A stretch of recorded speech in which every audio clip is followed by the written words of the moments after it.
Hello, this is Dave Franzen at NDSU, and I've been tasked with visiting with you today about my uh, understanding of the value of post-harvest volunteer small grains. So with that, let's leap in. So as you know, the history of many small grain fields in North Dakota is to till the fields as soon as any green appears after harvest. I think the mindset of many farmers years ago and some even today is that anything that's not black after harvest is thought of as trash and it needs to be dealt with immediately, and that the planters just can't get through it if there isn't anything remaining on the surface. So I think that's the big reason why as soon as the combine goes through the field, the discs, the chisels, all of that are out in the field. But I think you need to be aware, remember, uh, get the idea that North Dakota, in addition to wanting the fields black, it also has a history of some spectacular soil loss due to this practice. The soil loss from wind especially, but also water is probable, very likely, anytime the soil surface is dry and it's unprotected by residue or growing plants. Here's a little short video of some dust deposit in the ditch last spring after the May 24th and 25th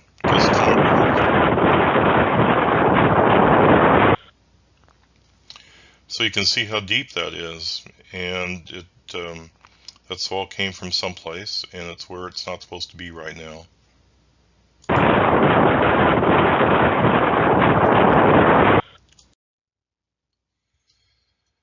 So a lot of farmers think that all the soil they lose is in the ditch, but of course that's not true. Maybe you don't think, of course, it's not true, but you don't have to take my word for it. Take a satellite's word for it, and you can find numerous examples of this on the web from NASA. This is a dust storm this last year, and look, the dust plumes begin in uh, the southwest Nebraska, and they go all the way to Oklahoma, and that's hundreds of those dust clouds are hundreds of miles long, even thousands of miles long many times, and that's where most of the good soil goes during the dust storm, including ours. It's a three-dimensional beast. It just doesn't crawl out, across the ground and lay in a ditch someplace. So there are many examples of soil being destroyed in North Dakota, and maybe one of the most stark ones, at least to me, is the area east of McLeod. Uh, I was able to go through the museum this last year, and they had some pictures on the wall of before the dust and the town after the dust, but amazingly no pictures during the dust. I think it was just so depressing and the other things to do, they just didn't do it. But this is a very productive area. This is some grain threshing in the McLeod area at turn of the century. Of course, there's no trees anywhere, which is the way the land was in 1900, late 1880s, something like that. That area is now called the Cheyenne National Grasslands. The area is all abandoned.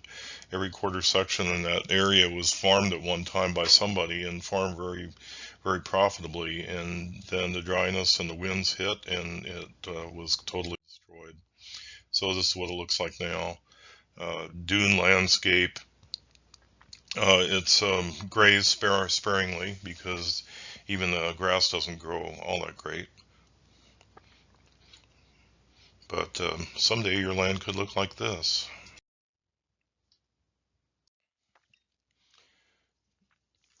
So my colleague Chris Augustine, when he was up at Minot, he took some these pictures and sent them to me. So on the left is a never touched Bearden soil in a pasture by Newburgh, North Dakota. This is probably a classic Bearden. You see the nice topsoil up the top that's at least a foot thick, and then a nice B horizon underneath that, and then it's dark really all the way to the bottom of that core, which is probably somewhere around 3 to 4 feet, something like that deep, and there's still organic matter down there.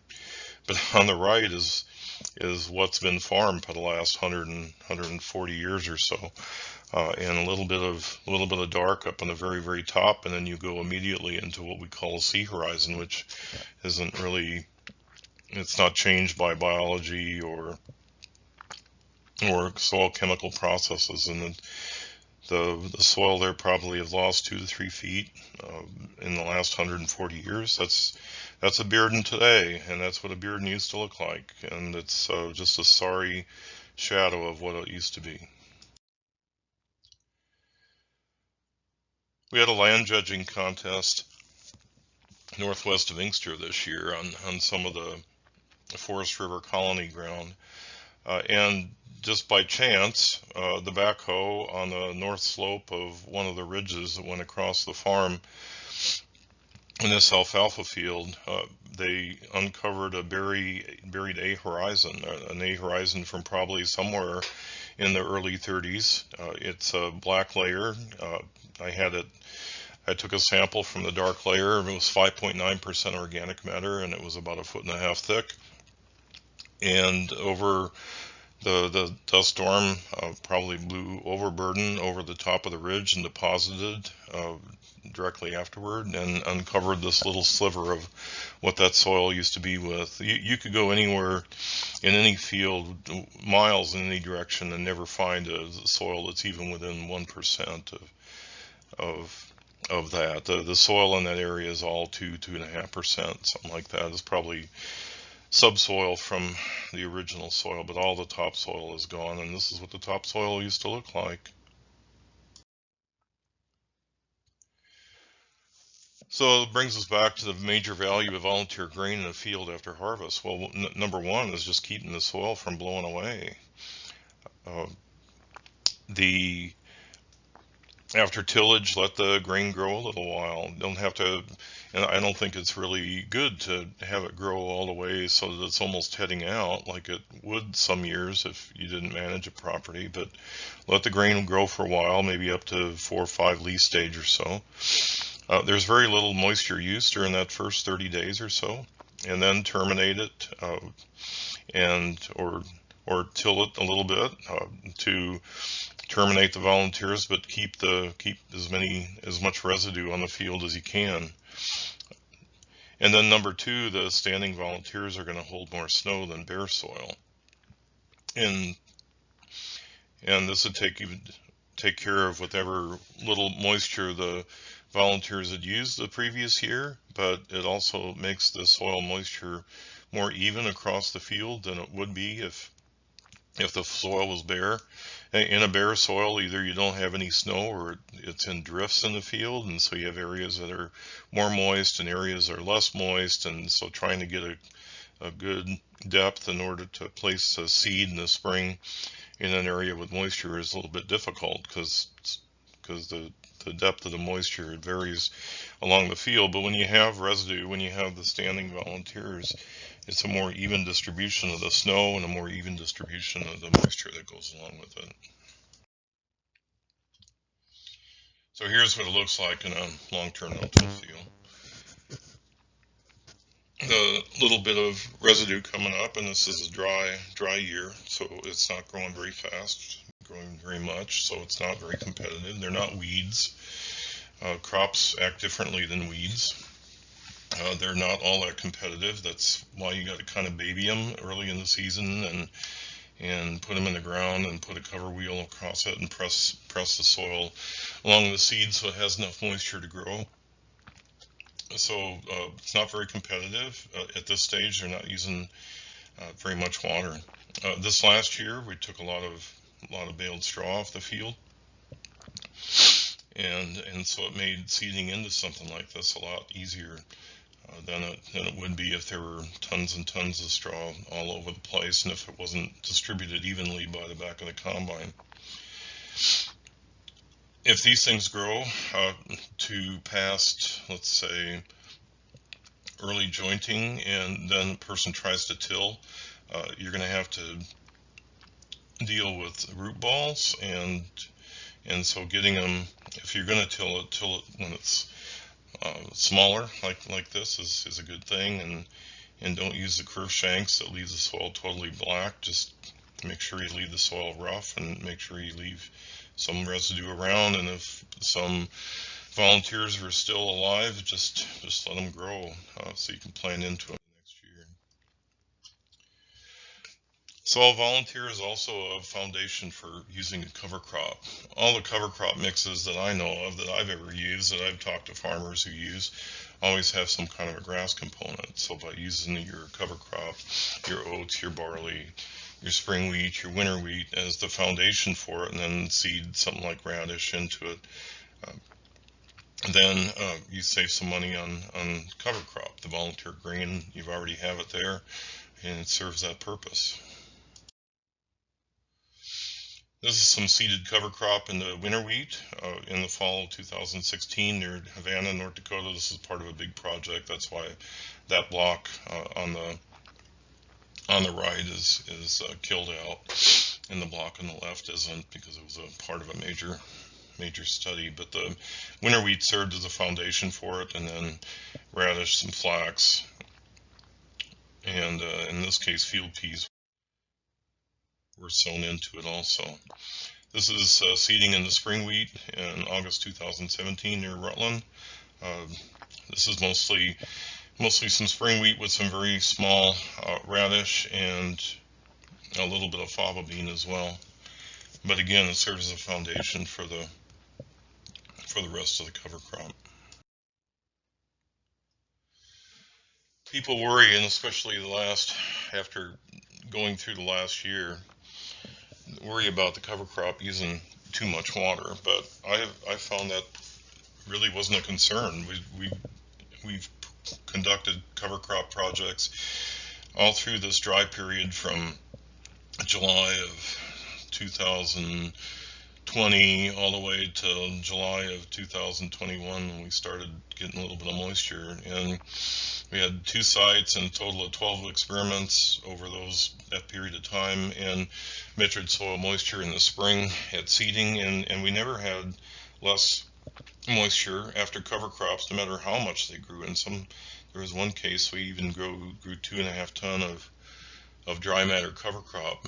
Another year we grew a ton, and then some years with less. But the snow during that winter must have replenished whatever moisture differences were present from the fall before. So I don't see this as an issue. Not even this last year, when everybody noticed that it was just so dry even through the winter. We had enough snow that it was replenished and the moisture was the same. So the volunteer grain and whatever other cover crop, if you plant it or if you don't, are taking up some nitrogen, and so people wonder if that nitrogen is recycled to the next year. And we found that it's really not the year afterward, and so it should probably be discounted. If the volunteer grains are allowed to grow, then I would record the soil nitrate at the termination of the cover crop. Do your soil sampling then.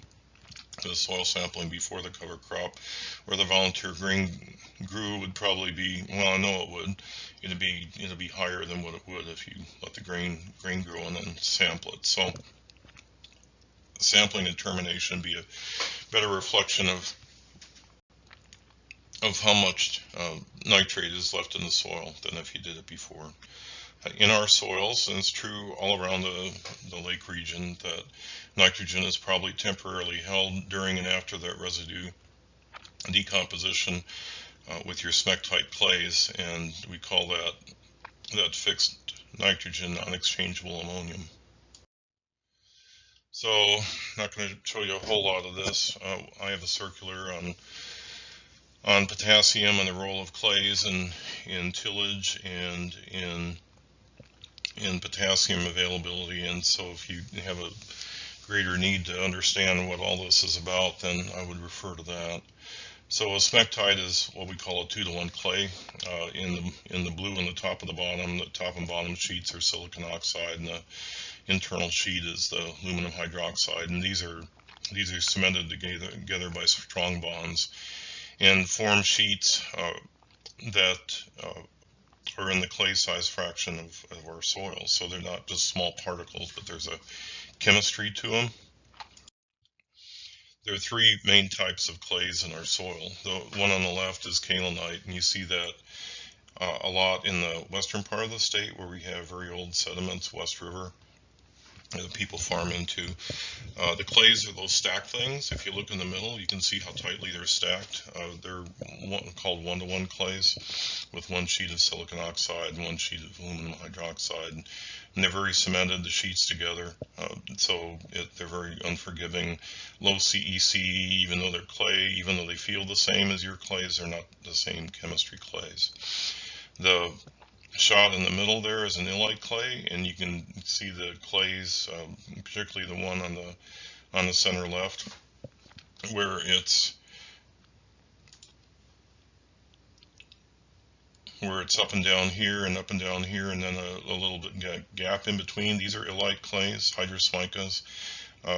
They're a little bit stacked and they're a little bit unforgiving, but they're a lot more unforgiving than the kaolinite. These sheets are cemented together with potassium, and so they don't shrink and swell very much. The shot on the right is from a smectite, which is what I'm talking about here with the non-exchangeable ammonia. The sheets are farther apart than an illite. They're not saturated with potassium. Water can move in and out. They tend to shrink and swell. They shrink when it's dry, and they swell when it's wet, and they shrink when it thaws in the springtime, and they expand when they freeze in the wintertime. Things flow in and out, but they can trap potassium, and they can trap ammonium in between those clay layers. So we know that this happens because in our soils, even though we think we have adequate potassium in our soil, we get a dry year, and especially on corn, you see this necrosis on the necrosis on the outside of the leaf, on the bottom leaves outside. Here it is later in the season. So that's a shot from South Dakota. This is a shot from John Brecker when he was a grad student of mine at NDSU.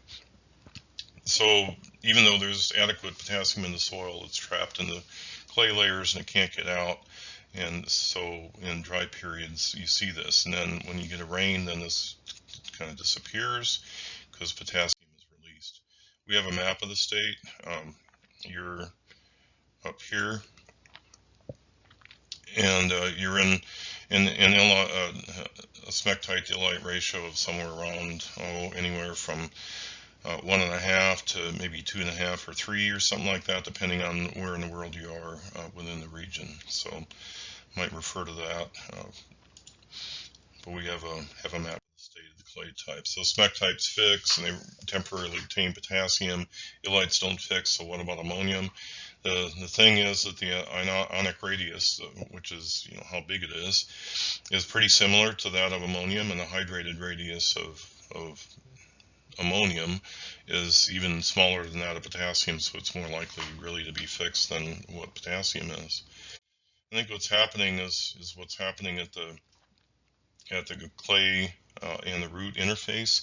Here you can see little roots going through the soil up in the upper left here, and then all these coatings. These are all coatings, organic coatings from the roots. They squirt out exudates, and they coat the clay particles, and it's in intimate contact with the clay particles. So when plants rot, when they move materials out of the root system and into the soil, they're very intimate with the clay content, and so I think that's what's going on. We've had several years that we've been able to try to figure out where in the world the ammonia is, where the nitrogen is, when it's able to come out of the cover crop. Here in the upper left, we have the first year after a cover crop, and we have there was 100 pounds or something like that of nitrogen in the dry matter, or the cover crop residue, and it never really came out. The bottom curve is the yield with the cover crop, and the top curve is the yield with no cover crop. So a field down by Rutland again. And so large gap here, and the cover crop nitrogen was not released. The second year from the cover crops, which is depicted here from that same field and here with a different field, but still 2 years out, we have a lot less. Instead of 100 pounds of N reduction, we have maybe more like 40 pounds of N reduction. So there's a lot less N being tied up by the cover crops, which means that probably some of that nitrogen that was non-exchangeable the year before is being cycled back into the system. And then after 4 years of cover crops, we finally have a year, which is this year, where if we look at the 0N rate, the cover crop actually yielded more than the no cover crop. So at the 4th year, there was a lot of cycling, and so we see coming out after a period of years, it's not lost, it's just held for a while. So it's kind of in a bank. So if you have an excessive nitrate and you have a spring with a lot of losses, if you have a cover crop, it's going to keep it from being lost, and you'll keep that nitrogen for use at a future date.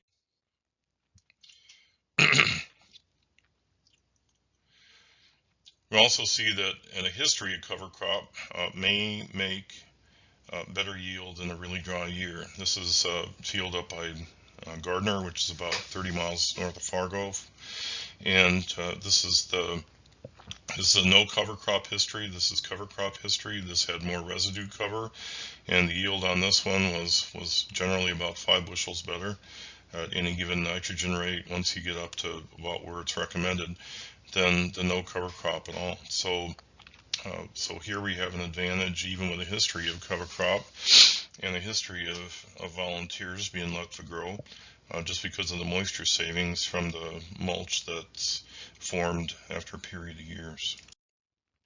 So here are the take-home points. Leaving the soil black after harvest isn't aesthetically pleasing to me and to people who know the value of the topsoil and strive to keep it.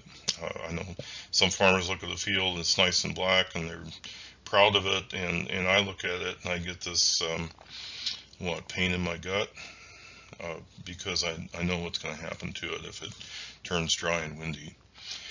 Letting volunteers grow up to early joining will contribute little to planter problems the next year, but it will greatly reduce soil erosion. It's going to catch snow, and it's going to take up excessive nitrate so it doesn't go somewhere it doesn't belong, and you'll be able to use it in future years. So here's my contact information. If you want to get a hold of me, want to talk to me sometime, this is how to do it. And thank you for your attention.